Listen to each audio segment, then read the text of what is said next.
In this video, we'll help you understand how YouTube paid memberships such as YouTube Premium and Music Premium are billed and charged to your account.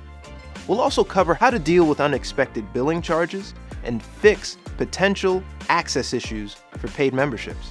If your monthly membership payment for YouTube Premium or YouTube Music Premium is declined, we will notify you via email so that you can take action and restore your membership.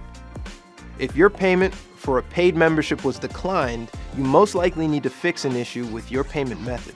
If you update your payment information during this time, your membership should automatically be restored during our next attempt to charge your payment method.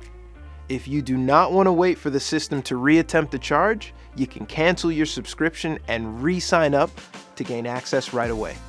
Please note that some YouTube purchases and rentals made on the YouTube Android app will be billed via Google Play.